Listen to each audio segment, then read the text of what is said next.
আসসালামু আলাইকুম। আশা করছি সকলে ভালো আছেন। আপনি যদি জেলা, উপজেলা, বিভাগ প্রতিনিধি হিসাবে যেকোনো জাতীয় অনলাইন নিউজ পোর্টালে আপনার এলাকার, বিভাগের, আপনার জেলার, আপনার যেকোনো শহরের সংবাদ যদি প্রকাশ করতে চান, তাহলে খুব সহজে হাতে থাকা মোবাইল ফোন দিলেই কিন্তু সংবাদ সংগ্রহ করে সাংবাদিকতার একটা রোল আপনি কিন্তু প্লে করতে পারবেন। সো আমরা আজকের ভিডিওতে খুব সহজেই জানবো যে কিভাবে জেলা, উপজেলা, বিভাগ বা শহর থেকে সংবাদ সংগ্রহ করে সেটা এআই এর সাহায্যে 5W1H মেথড ব্যবহার করে একটা পূর্ণাঙ্গ সংবাদ আপনারা লিখবেন বা প্রকাশ করবেন জাতীয় পত্রিকায়। তো আজকের এই ভিডিওটি খুবই গুরুত্বপূর্ণ।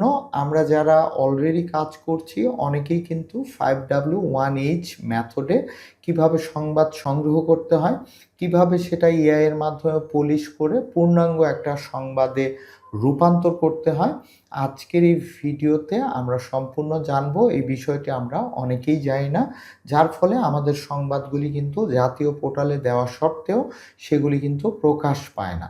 তো চলুন কথা না বাড়িয়ে ভিডিওটি শুরু করা যাক। রাইট, আপনাদেরকে আজকে শুধুমাত্র কিভাবে আপনার এলাকার একটা সংবাদ 5W1H এ আপনারা সংগ্রহ করবেন, খুবই সহজ একটা মেথড।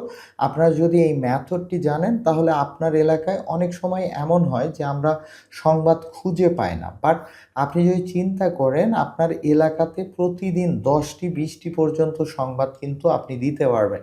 আপনার এলাকার রাস্তাঘাট, আপনার এলাকায় মারামারি হয়েছে, আপনার এলাকায় অ্যাক্সিডেন্ট হয়েছে, আপনার এলাকায় আগুন লেগেছে, আপনার এলাকায় একটা রাজনৈতিক সমাবেশ হচ্ছে, অর্থাৎ যে কোনো ধরনের বিষয়গুলিকে 5W1H এ কিন্তু খুব সহজেই আপনারা তথ্যগুলি নিয়ে এর সাহায্য নিয়ে পূর্ণাঙ্গ একটা সংবাদ তৈরি করতে পারবেন। তো এই 5W1H আসলে কি? তো আপনাদেরকে স্ক্রিনে দেখাচ্ছি যে 5W1H ব্যবহার করে কিভাবে একটি পূর্ণাঙ্গ সংবাদ তৈরি করবেন। একজন ভালো সংবাদদাতার প্রথম কাজ হলো তথ্য সংগ্রহ, আর দ্বিতীয় কাজ হলো সেই তথ্যকে সংবাদে রূপ দেওয়া। যেমনটি আমি বলেছি যে 5W1H ব্যবহার করে তথ্যটা ঘটনাস্থলে যে আপনি সংগ্রহ করবেন, পরবর্তীতে সেটাকে সংবাদে রূপ দেওয়ার জন্য এআই এর মাধ্যমে পলিশ করবেন। তো দ্বিতীয় বিষয় দেখেন, এখানে সাংবাদিকতায় পৃথিবীর প্রায় সব জাতীয় ও আন্তর্জাতিক সংবাদ মাধ্যম 5W1H নীতি অনুসরণ করে। তো আমরা অনেকেই কিন্তু অলরেডি সংবাদ করছি, কিন্তু এখানে দেখেন যে জাতীয় ও আন্তর্জাতিক সংবাদ মাধ্যম 5W1H নীতি কিন্তু অনুসরণ করে, আমরা করছি না। এটাই হচ্ছে মূল বিষয় আজকের। তো কারণ এটি নিশ্চিত করে যে একটি সংবাদে প্রয়োজনীয় মৌলিক তথ্য বাদ না পড়ে। তো বিষয়টা হচ্ছে যে 5W1H এ আপনার একটা সংবাদের মধ্যে মৌলিক যে বিষয়গুলি সেগুলি যাতে বাদ না পড়ে। তো আমরা কিভাবে 5W1H-টাকে কাজ করব, যে কোনো সংবাদ তথ্য সংগ্রহ করব, প্রথমে আমরা তথ্য সংগ্রহ করাটা শিখি। তো 5W1H কি? এখানে দেখুন 5W অর্থাৎ 5টা কিন্তু W, এবং 1H একটা H অর্থাৎ 5 এবং একটা H 6টা, অর্থাৎ 6টা তথ্য আপনাকে কিন্তু যে কোনো সংবাদের মধ্যে রাখতে হবে, এবং যে কোনো সংবাদ যখন সংগ্রহ করতে যাবেন এই 6টা তথ্য আপনাকে মিনিমাম নিয়ে আসতে হবে। তাহলে আপনার এটা কিন্তু একটা জাতীয় সংবাদ, অর্থাৎ জাতীয় পোর্টাল যে সকল রয়েছে সেগুলির সংবাদের মতো সংবাদ হবে। তো এখন দেখুন, প্রথম এই ডাব্লিউ হচ্ছে হু, অর্থাৎ 5Wর প্রথম ডাব্লিউ হচ্ছে হু, কে। অর্থাৎ আপনি একটা ঘটনাতে গিয়েছেন, ধরেন একটা জায়গায় আপনার এলাকায় আগুন লেগেছে, আপনি গিয়েছেন অ্যাজ এ সাংবাদিক হিসাবে তথ্য সংগ্রহ করতে। তো 5W1H-টা কীভাবে তথ্য, আপনি ধরেন একটা ডায়েরিতে বা নোটবুকে মোবাইলে লিখে নিচ্ছেন, প্রথমে যেই আপনি জিজ্ঞেস করছেন যে কে, অর্থাৎ এই ঘটনায় কারা জড়িত, রিপোর্টারকে জানতে হবে ভুক্তভোগী কে, অভিযুক্ত কে, প্রত্যক্ষদর্শী কে, কোন কর্মকর্তা বক্তব্য দিচ্ছেন, সংগঠনের নাম কি। অর্থাৎ আপনি যদি আগুন লেগেছে, অ্যাক্সিডেন্ট হয়েছে এই ধরনের হয়, তাহলে আপনি যে প্রথমে জানবেন যে এই ঘটনায় কারা জড়িত। আর যদি কোনো রাজনৈতিক সমাবেশ হয়, সংগঠন হয়, তাহলে সেই কর্মকর্তা কোন কর্মকর্তা বক্তব্য দিচ্ছে তার নাম। অর্থাৎ উদাহরণ, একজন ব্যক্তি আহত হয়েছে, মোটরসাইকেলের আরোহী মোহাম্মদ রবিউল ইসলাম ৩২ আহত হয়েছে। অর্থাৎ অ্যাক্সিডেন্ট হয়েছে, আপনি ওই ঘটনাতে গিয়েছেন, প্রথমেই যে বের করবেন যে কি হয়েছে, মোটরসাইকেল আর আরোহী মোহাম্মদ রবিউল ইসলাম আহত হয়েছে। এই বিষয়টা আপনি প্রথমে নোট করবেন। আমার কথাগুলি একটু বোঝার চেষ্টা করবেন, তাহলে প্রত্যেকটা সংবাদ আপনার ৫ মিনিটে কিন্তু তথ্য সংগ্রহ করতে পারবেন এলাকার। দেন আপনার যখন এই কে এটা বের করা হয়ে যাবে, অর্থাৎ রবিউল ইসলাম ৩২ তার বয়স, আহত হয়েছে, এটা বের করা শেষ। এরপর মূল ঘটনা, হোয়াট, কি ঘটেছে। এখন এখানে দেখুন ঘটনার মূল বিষয় কি, আপনার হোয়াট, দ্বিতীয় ডাব্লুর কাজ হচ্ছে হোয়াট, মানে ঘটনাস্থলে কে করেছে, এরপর কি ঘটেছে। কি ঘটেছে এখান থেকে যেমন হত্যা, দুর্ঘটনা, অগ্নিকাণ্ড, সভা, মানববন্ধন, উদ্বোধন, গ্রেপ্তার, পুরস্কার, এগুলি কিন্তু উদাহরণস্বরূপ দেওয়া। আপনি প্রত্যেকটা ঘটনার জন্য ডিফারেন্ট, বাট সূত্র কিন্তু একটাই, যে কি ঘটেছে। উদাহরণস্বরূপ ২ বাসের মুখোমুখি সংঘর্ষে ৩ জন নিহত, অথবা মোটরসাইকেল সংঘর্ষে বা মোটরসাইকেলের সঙ্গে প্রাইভেট কারের সংঘর্ষে একজন মোটরসাইকেল আরোহী নিহত হয়েছে। এইটা কিন্তু আপনাকে নোট ডাউন করতে হবে ঘটনাতে। এই দুটা তথ্য আপনাকে নিতে হবে। তৃতীয় ডাব্লু হচ্ছে হোয়েন, কখন ঘটেছে। এটা খুবই গুরুত্বপূর্ণ, সব সময় যতটা সম্ভব নির্দিষ্ট সময় লিখবেন। উদাহরণ, বুধবার ২৩শে জুলাই সকাল ৯:৩০টার দিকে, বৃহস্পতিবার অথবা রাত ১১টার দিকে। অর্থাৎ এই ঘটনাটা কখন ঘটেছে, তারিখ, সময়, ডেট, এইটা কিন্তু উল্লেখ করতে হবে। ধরেন আপনি অ্যাক্সিডেন্ট দেখেছেন, কখন অ্যাক্সিডেন্টটা হয়েছে, ও বুধবার বা বৃহস্পতিবার বা শুক্রবার, এই সময়ে এই ঘটনাটা ঘটেছে।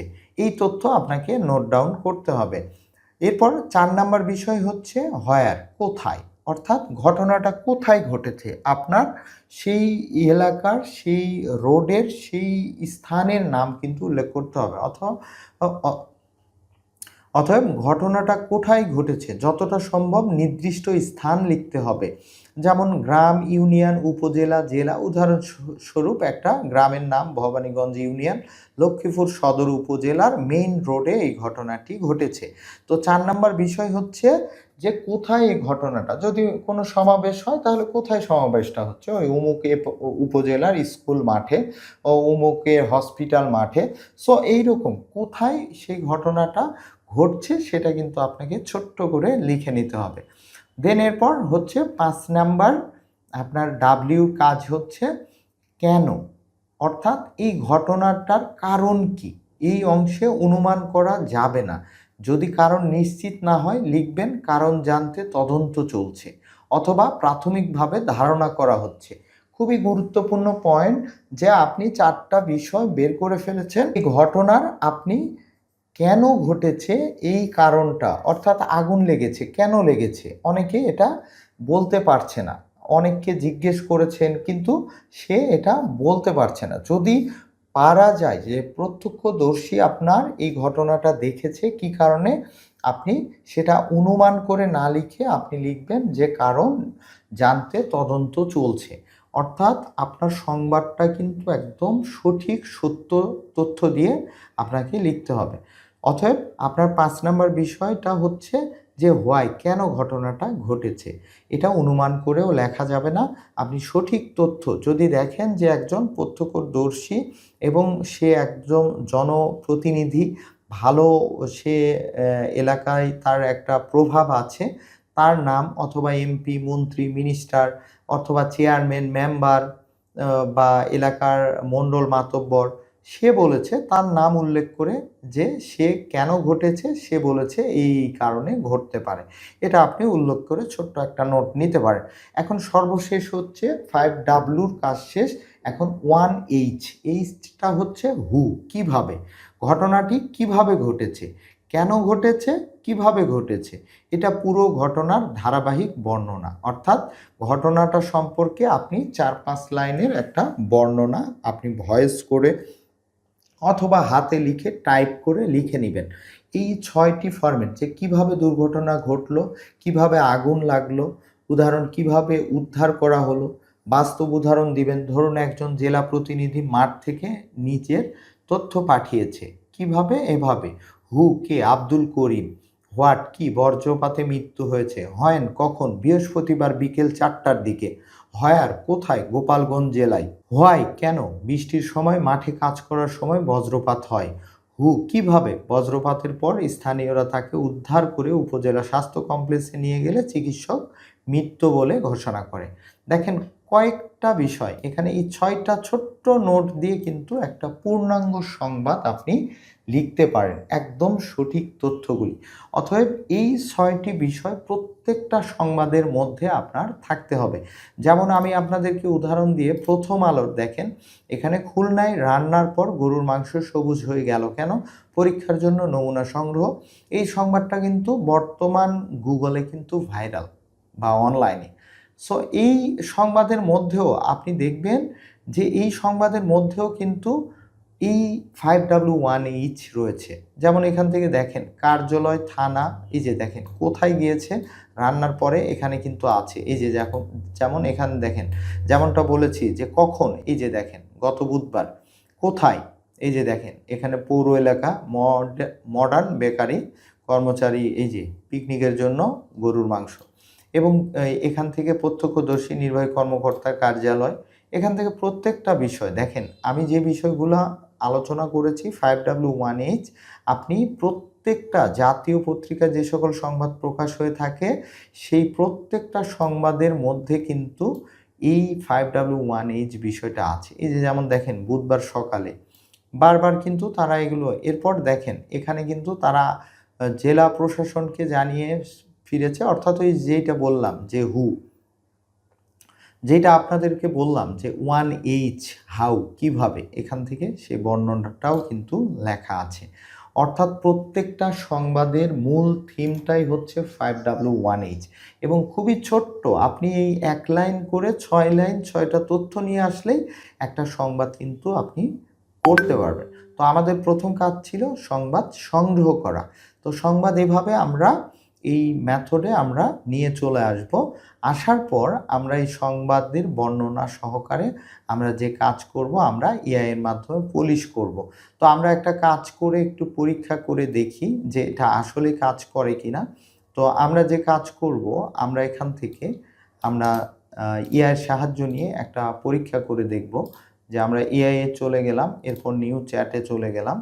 এরপর এখান থেকে আমরা তাকে নির্দেশনা দিব যে আমি তোমাকে আমার জাতীয় পত্রিকার জন্য 5W1H তথ্য দিব, তুমি সেটা দেখে 500 থেকে 700 শব্দের মধ্যে একটা নিউজ পোস্ট লিখে দিবে। তো আমরা এন্টার করলাম। এন্টার করার পর এখান থেকে সে কিছু বিষয় বলে দিবে, এগুলি আপনারা পড়ে নেবেন। এই যে এখান থেকে দেখেন যে সে অলরেডি সেও জানে যে 5W1H কী। এখানে অতিরিক্ত তথ্য যদি থাকে, আহত নিহতর সংখ্যা, প্রত্যক্ষদর্শী বক্তব্য, প্রশাসন, পুলিশ, ফায়ার সার্ভিসের বক্তব্য, পরবর্তী পদক্ষেপ, অর্থাৎ অতিরিক্ত তথ্য এই 5W1H এর পরেও কিন্তু আপনি এগুলি লিখে দিতে পারবেন যে সেই এলাকাতে কি কি বিষয় আছে, কেন এটা হয়েছে, কতদিন যাবৎ এগুলি হচ্ছে, এগুলি নিজেদের 4-5 লাইন লিখে নিয়ে চলে আসবেন। আসার পর এখন দেখেন যে আমরা এখান থেকে উদাহরণস্বরূপ আমরা এটাই দিয়ে দিলাম যে এইটাই একটা নিউজ। এখানে 6টা বিষয় দিব, অতিরিক্ত কিছু দেখাচ্ছি না, এগুলো আপনারা নিজেরা করে নেবেন। কারণ সংবাদ শুধু করলেই হবে না, সেই সংবাদের মধ্যে প্রাণ থাকতে হবে। সেই সংবাদ থেকে মানুষ তথ্য নিতে পারে সঠিক এবং উপকৃত হতে পারে, জানতে পারে, সেই বিষয়টা মাথায় রাখতে হবে। তো আমরা এখান থেকে এভাবেই দিয়ে দিচ্ছি সরাসরি কপি করে যে আমরা একটা ঘটনাস্থলে যে এটা নিয়ে এসেছি। দেখেন এখানেই যে বজ্রপাতের কে, আব্দুল করিম 45 বছর, কৃষক, বজ্রপাতে মৃত্যু, কি হয়েছিল, কখন, বৃহস্পতিবার বিকেল 4টায়, কোথায়, গোপালগঞ্জ জেলায়, এবং কেন, বৃষ্টির সময় মাঠে কাজ করা। এরপর কিভাবে বজ্রপাতের পরে স্থানীয়রা তাকে উদ্ধার করে। দেখেন এখান থেকে এই সংবাদটা আপনি পড়েন, আপনি নিজে অবাক হয়ে যাবেন। সংবাদের আপনি এখানে কমপ্লিট একটা সংবাদ দেখতে পাচ্ছেন। একদম গোপালগঞ্জের কাশিয়ানী উপজেলা বজ্রপাতে মোহাম্মদ আব্দুল করিম এত নামে এক কৃষকের মৃত্যু হয়েছে। বৃহস্পতিবার বিকেল 4টার দিকে উপজেলা ভাটিয়াপাড়া ইউনিয়নের একটি ধান খেতে কাজ করার সময় এই দুর্ঘটনা ঘটে। পরে স্থানীয়রা তাকে উদ্ধার করে উপজেলা স্বাস্থ্য কমপ্লেক্সে নিয়ে গেলে কর্তব্যরত চিকিৎসক তাকে মৃত বলে ঘোষণা করে। স্থানীয় সূত্রে জানা গিয়েছে, বৃহস্পতিবার বিকালে আকাশে মেঘ জমে বৃষ্টি শুরু হলে মোহাম্মদ আব্দুল করিম ধান খেতে কৃষি কাজ চালিয়ে যাচ্ছিলেন। এক পর্যায়ে হঠাৎ বিকট শব্দে বজ্রপাত হলে তিনি ঘটনাস্থলে গুরুতর আহত হন। মাঠে থাকা অন্য কৃষক ও আশেপাশের লোকজন দ্রুত তার কাছে ছুটে যান এবং অচেতন অবস্থায় উদ্ধার করে কাশিয়ানী উপজেলা স্বাস্থ্য কমপ্লেক্সে নিয়ে যান। দেখেন, এগুলি পড়লে কিন্তু আপনি নিজেই অবাক হয়ে যাবেন যে এই ছোট্ট ৬টি তথ্যে কত সুন্দর একটা সংবাদ তৈরি হয়েছে। যেমনটা আপনাদেরকে শুরুতে বলেছিলাম যে একটা সংবাদের দুটি বিষয়, তথ্য সংগ্রহ করা, দ্বিতীয় কাজ হচ্ছে সেই তথ্যকে সংবাদের রূপ দেওয়া। তো আমরা কিন্তু এই দুটি বিষয় কিন্তু কমপ্লিট জেনে ফেলেছি। আপনারা যারা জেলা প্রতিনিধি, উপজেলা, বিভাগ, আপনার এলাকায় সাংবাদিকতা করতে চাচ্ছেন বা করছেন, মোবাইল দিয়েই আপনারা ছোট্ট এই কাজটা করবেন। এই ৬টি বিষয়, সেই ঘটনা নিজে কারো কপি করার দরকার নেই, কোনো পত্রিকা থেকে তথ্য নেওয়ার দরকার নেই। আপনারা সরাসরি সশরীরে গিয়ে এই ৬টা ছোট্ট বিষয় লিখে এআই এর মাধ্যমে কিন্তু আপনারা একটা সংবাদ তৈরি করে অনলাইন নিউজ পোর্টালে একদম অর্গানিক ওয়েতে দিতে পারবেন। এবং আমি চাই যে আপনারা ডুপ্লিকেট কোনো কিছু না করে নিজে তথ্য সংগ্রহ করে সংবাদ তৈরি করে আপনারা সেই সংবাদটি প্রকাশ করুন। দেখবেন আপনার সংবাদ অন্যরা কপি করে নিয়ে যাবে। আপনি কেন নিবেন? আপনি সব কিছু জানেন, আপনার কাছে প্রত্যেকটা বিষয় রয়েছে। সো আপনারা কিন্তু এই কাজটি করবেন। তো এরপর আমি আপনাদেরকে কয়েকটি ১০টি বিষয় আসলে বলতে চাই যে প্রতিনিধিদের জন্য ১০টি স্বর্ণনীতি। আমরা অনেকে এই বিষয়টি জানি না। যেহেতু আজকে সুযোগ হয়েছে, আপনাদেরকে এই বিষয়টি আমি একটু পড়াতে চাই যে গুজব নয়, নিশ্চিত তথ্য সংগ্রহ করতে হবে। অর্থাৎ কোনো ধরনের গুজব তথ্য সংগ্রহ করবেন না। যেটা আপনি নিজে চোখে দেখবেন সেই নিশ্চিত তথ্যই শুধু সংগ্রহ করবেন। অন্তত ২টি নির্ভরযোগ্য সূত্র থেকে তথ্য যাচাই করা। এরপরেও ২টি নির্ভরযোগ্য তথ্য থেকে আপনারা এই তথ্যটি যাচাই-বাছাই করবেন। নিজের মতামত সংবাদে লিখবেন না। অর্থাৎ আপনি একটা রাজনৈতিক দলকে পছন্দ করেন, ধরেন আপনি বিএনপিকে পছন্দ করেন অথবা জামাতকে। এখন দেখতে পাচ্ছেন যে জামাতের একটা বিষয় ঘটছে, আপনি বিএনপি পছন্দ করেন, আপনার নিজের কিছু মতামত এই সংবাদের মধ্যে ঢুকে দিলেন। আপনার রাগ, আপনার ক্ষোভ আপনি দিয়ে দিলেন। এটা কোনো সাংবাদিকের বা জেলা প্রতিনিধির কাজ নয়। কোনো রাজনৈতিক পক্ষ নেব না, এটা মূল বিষয়। বানান শুদ্ধ রাখতে হবে। ছবি অবশ্যই নিজে তুলবে বা উৎস নিশ্চিত করবে। শিশু ও সংবেদনশীল ঘটনার ক্ষেত্রে পরিচয় প্রকাশে সতর্ক থাকবে। তথ্য না জানলে অনুমান করবে না। সব সময় মতো সংবাদ পাঠাবে। জাতীয় নিউজ পোর্টালের মর্যাদা বজায় রাখবে। জেলা প্রতিনিধিদের জন্য গুরুত্বপূর্ণ কিছু নির্দেশনা মনে রাখবে। একজন প্রতিনিধি সংবাদ লেখেন না, তিনি আগে তথ্য সংগ্রহ করেন। যদি 5W1H এর ৬টি প্রশ্নের সঠিক উত্তর সংগ্রহ করে পাঠানো যায়, তাহলে আপনি নিজেও যদি এই সংবাদটি না লিখেন বা সম্পাদন না করেন, তাহলে যে কোনো সম্পাদক সেই তথ্যের ভিত্তিতে সহজে একটি জাতীয় মানের নির্ভুল ও পাঠক বান্ধব সংবাদ তৈরি করতে পারেন। তাই মাঠে গিয়ে প্রথম কাজ হবে 5W1H এর প্রতিটি তথ্য নিশ্চিতভাবে সংগ্রহ করা। এরপর প্রয়োজনে সংশ্লিষ্ট কর্তৃপক্ষ বা প্রত্যক্ষদর্শীর বক্তব্য যোগ করা। এভাবে একটি সাধারণ তথ্য পূর্ণাঙ্গ সংবাদের রূপ নেয়। তো আমি আশা করছি আপনাদেরকে একদম সম্পূর্ণ বিষয়টি ক্লিয়ারলি বোঝাতে পেরেছি, যারা বিশেষ করে একদমই নতুন।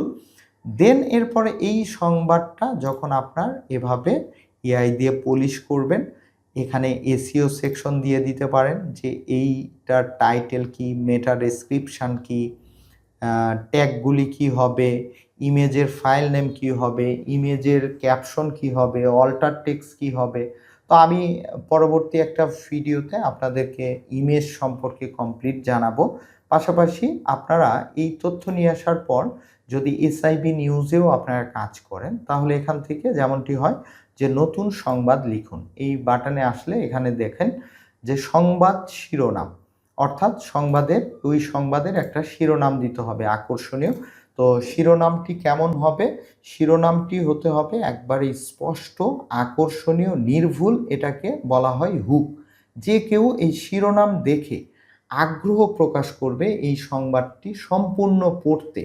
আপনাকে চিন্তা করতে হবে, আপনি যখন স্ক্রল করেন ফেসবুক বা গুগল বা নিউজ পোর্টাল, তখন কিন্তু মূল বিষয়টা হচ্ছে সংবাদের শিরোনাম। অর্থাৎ শিরোনামটা যদি আকর্ষণীয় হয়, যে শিরোনাম দেখেই যে কেউ আপনার এই কন্টেন্টটি পড়তে আগ্রহ বোধ হবে, সেই ধরনের শিরোনাম আপনাকে ব্যবহার করতে হবে। এখানে ওয়ার্ড সংখ্যার একটি লিমিটও থাকে, যে আপনাকে এখানে ৬০ থেকে ৮০ শব্দের মধ্যে একটা এক লাইনের, অর্থাৎ এক লাইনের একটা দাড়ি, কমা, হাইফেন এগুলি বাদ দিয়ে প্লেন একটা আপনাকে সংবাদ শিরোনাম লিখতে হবে। তো আমরা চাইলে এইটাকেই একটু উদাহরণস্বরূপ আমরা দিতে পারি। তো আমি এখানে একটু এসইও সেকশন লিখে দিই, যে এসইও সেকশনের পার্টটা যাতে এই সংবাদের জন্য সে আমাদেরকে লিখে দেয়। তো এখান থেকে সে কিন্তু অলরেডি এসইও সেকশন আকর্ষণীয় নিউজ টাইটেল, অর্থাৎ আমাদের যে শিরোনাম, এখান থেকে দেখেন কত সুন্দর একটা শিরোনাম সে লিখে দিয়েছে। আমরা এই যে সংবাদের শিরোনাম, আমরা এটাকে পড়ে নিব, যে গোপালগঞ্জে ধান খেতে কাজ করার সময় বজ্রপাতে কৃষকের মৃত্যু। এখানে আপনি চাইলে ম্যানুয়ালি কিছু লাগাতে পারেন। এখানে দেখেন দাড়ি, কমা, হাইফেন কিচ্ছু নেই, একদম প্লেন একটা শিরোনাম। আমাদের শিরোনামে কাজ শেষ। এরপর পারমালিঙ্ক, আমরা অনেকেই ভুল করি, অনেকেই তথ্যটি দিতে চায় না, যে পারমালিঙ্ক এটাও কিন্তু এসইওর একটা পার্ট খুবই, এবং প্রত্যেকটা এখানে কিন্তু নির্দেশনা দেওয়া আছে যে ইংলিশে স্লগ হতে হবে, পারমালিঙ্ক হতে হবে। এখান থেকে দেখেন সে কিন্তু আমাদেরকে পারমালিঙ্কটিও দিয়ে দিয়েছে, এবং প্রত্যেকটি শব্দের পর একটা করে হাইফেন আছে। এবং এখানে দেখেন শিরোনাম যেটা, সেই মূল কিওয়ার্ডটা কিন্তু এই যে গোপালগঞ্জ, এখান থেকে দেখেন সেই অংশটুকু কিন্তু এই পারমালিঙ্কের মধ্যে আছে। দ্বিতীয় বিষয় হচ্ছে বিভাগ, অর্থাৎ এটা বিভাগের মধ্যে পড়বে এই বজ্রপাতের বিষয়টি, সেটা আপনাকে এখান থেকে কিন্তু নিশ্চিত হতে হবে। যদি আপনি এখান থেকে যেগুলি ক্যাটাগরি আছে সেখান থেকে আপনি যদি নাও খুঁজে পান, তাহলে অন্যান্য নাও খুঁজে পান বা না বুঝতে পারেন, আপনি কিন্তু এআই এর সাহায্য নিতে পারেন, যে আমার এতগুলি ক্যাটাগরি আছে, আমার এই সংবাদটি কোন ক্যাটাগরির মধ্যে যাবে। সঠিক ক্যাটাগরি নির্বাচন করাটাও কিন্তু গুরুত্বপূর্ণ। সঠিক যদি ক্যাটাগরি বা বিভাগ আপনি নির্বাচন না করেন, ধরেন আপনি নাগরিক সেবার একটা আপনি কন্টেন্ট বা সংবাদ করেছেন, সেটা আপনি দিয়ে দিচ্ছেন চাকরির খবরের মধ্যে, তাহলে কিন্তু ডে বাই ডে আপনার কন্টেন্ট গুগল র্যাঙ্কিং হারিয়ে যাবে, পাশাপাশি ওয়েবসাইটের অনেক ক্ষতি হবে, আপনিও কিন্তু একজন প্রফেশনাল সাংবাদিক হিসাবে কখনোই স্থান পাবেন না। দেন এরপর সংবাদের স্থান, কোথায় এটা ঘটেছে আপনি সেই স্থানটা, সেই জেলা, উপজেলা আপনি লিখে দিবেন। দেন এরপর মেটা ডেসক্রিপশন, আরও গুরুত্বপূর্ণ, ১৫০ থেকে ১৬০ অক্ষরের মধ্যে। এটা এই সংবাদের গুগল সার্চের জন্য, এসইওর জন্য খুবই গুরুত্বপূর্ণ। দেখেন এগুলি কিন্তু এআই আপনাকে করে দিবে, বাট মূল ৬টা বিষয় শুধু আপনাকে নিজে থেকে নিয়ে আসতে হবে তথ্য এবং ছবিটা। এরপর দেখেন গোপালগঞ্জের এখান থেকে দেখেন ১৫০, ১৬০ শব্দের মধ্যে মূল সার্চ, এটা কিন্তু অনেকেই বোঝে না যে এটা আসলে কি। একটু আপনাদেরকে ক্লিয়ার করি, যে গুগলে যখন একটা মানুষ এটা লিখে কোনো কিওয়ার্ড লিখে সার্চ করে, তখন দেখতে পাবেন এই যে এখান থেকে দেখেন গোপালগঞ্জে বজ্রপাতে কৃষকের মৃত্যু। এই যে নিচে যেই অংশটা আছে, এই যে নিচে এই অংশটা হচ্ছে মেটা ডেসক্রিপশন। গুগল এটাকে খুবই পছন্দ করে, যে এই মেটা ডেসক্রিপশনটা যদি আকর্ষণীয় হয়, তাহলে এটা গুগল র্যাঙ্কিংয়ে, যেমন বিডি নিউজ 24 গুগল র্যাঙ্কিংয়ে আছে। তো এই হচ্ছে মূল বিষয়। এরপর আপনারা যে কাজ করবেন, এখান থেকে আমরা দিয়ে দিলাম মেটা ডেসক্রিপশন, ছবি নির্বাচন। তো আমি আবারও বলেছি যে সম্পূর্ণ ফিচার ইমেজের জন্য সেখানের একটা ছবি আপনি মোবাইলে তুলে নিয়েছেন, সেই ছবিটাকে সুন্দর একটা নিউজ ফরম্যাটে কীভাবে ছবি তৈরি করবেন, পরবর্তী একটা ভিডিও আমি এই প্লেলিস্টেই দিয়ে দিব। আপনারা শুধু ছবি সম্পর্কে, একটা ছবি একটা সংবাদের যে 80% ভিজিটর নিয়ে আসে, সেই বিষয়টি সম্পূর্ণ ক্লিয়ার করব, যে কত রেশিওতে করবেন, কিভাবে করবেন, কত কিলোবাইটের মধ্যে রাখবেন, কিভাবে ছবিটার কোয়ালিটি উন্নত করবেন, এবং গুগল সার্চ করলে কোথায় কোথায় থেকে ছবি থেকে ভিজিটর এই সংবাদে আসে, র্যাঙ্কে এবং গুগল ছবিটার র্যাঙ্কিংয়ে আসবে, এই সম্পর্কে একটা ভিডিও দ্বিতীয় পর্বে আমি আপনাদেরকে দেখাবো। এরপর দ্বিতীয় বিষয় হচ্ছে সংবাদের বিস্তারিত, যেটা আমাদের মূল বিষয়, এই যে এখান থেকে আমরা লিখেছিলাম, এই মূল বিষয়টা আমরা কপি করে এখানে নিয়ে চলে আসব। পেস্ট করে দিব। এরপর এখান থেকে আমরা অবশ্যই সংবাদটা পড়ব, বানান কোথাও ভুল আছে কিনা। অনেক সময় এআই অতিরঞ্জিত কিছু শব্দ ব্যবহার করে ফেলে এবং অনেক কিছু প্রয়োজনীয় না অপ্রয়োজনীয় ব্যবহার করে ফেলে, সেগুলো একটু আমরা পড়ে চেক দিয়ে নিব। তো এই হচ্ছে মূল বিষয়। এরপর নিচে হচ্ছে এসইও ট্যাগ। এটিও খুবই গুরুত্বপূর্ণ। প্রত্যেকটা সংবাদে যেই বিষয়গুলি দেওয়া হয়েছে এগুলি কিন্তু খুবই গুরুত্বপূর্ণ। এগুলি আপনাকে অবশ্যই দিতে হবে। এখান থেকে আমাদের এসইও ট্যাগ হচ্ছে এই যে আমরা সর্বোচ্চ ৩ টা দিব, সর্বোচ্চ ৫ টা দিব, বাট ৩ টা দিলে আমাদের জন্য ভালো। এখানে আমরা কমা, কমা আকারে লিখাই আছে। এখান থেকে কিন্তু গোপালগঞ্জে বজ্রপাত, কমা বজ্রপাতে কৃষকের মৃত্যু ২ টা আমি দিয়ে দিচ্ছি। এরপর আপনার কাজ হবে এগুলি চেক করে ইমেজ-টিমেজ সবকিছু যুক্ত করে সংবাদ জমা দিন। এই বাটনে ক্লিক করা। এটা হচ্ছে এসআইবি জাতীয় নিউজ পোর্টালের জন্য। আপনারা চাইলে এই পোর্টালেও কাজ করতে পারেন। এই পোর্টালে কাজ করার জন্য এই যে রিপোর্টার কর্নার এখানে এসে আপনার জেলা, উপজেলা আপনার সম্পর্কে একটা আবেদন করবেন। আমাদের নিউজ রুম কর্তৃপক্ষ এটিকে চেক করবে, দেন অ্যাপ্রুভাল করে দিলে ইউজার আইডি পাসওয়ার্ড পেয়ে যাবেন। মোবাইল থেকে আপনারা আপনাদের এলাকার সাংবাদিকতা করতে পারবেন, যার বিনিময়ে প্রতি মাসে ভালো একটা সুইটেবল অ্যামাউন্টও আপনি আর্নিং করতে পারবেন। সো এই হচ্ছে টোটাল বিষয় একজন জেলা, উপজেলা, বিভাগ প্রতিনিধির সংবাদ প্রদান করা এবং 5W1H মেথডে সংবাদ সংগ্রহ করা এবং এআই এর মাধ্যমে সম্পূর্ণ এই সংবাদটিকে একটি পূর্ণাঙ্গ সংবাদের রূপ দেওয়া। তো ধন্যবাদ সবাইকে। পরবর্তী ভিডিওতে ইনশাল্লাহ আমি আপনাদেরকে ইমেজ কিভাবে আপনারা কাস্টমাইজ করবেন, এসইও করবেন এবং সংবাদের জন্য সেই ইমেজটা পারফেক্ট তৈরি করবেন, আমি কমপ্লিট একটা বিষয় আপনাদেরকে বুঝাবো। তো ভিডিওটি ভালো লেগে থাকলে বেশি বেশি শেয়ার করবেন এবং কোনো জিজ্ঞাসা থাকলে অবশ্যই কমেন্টসে জানাবেন।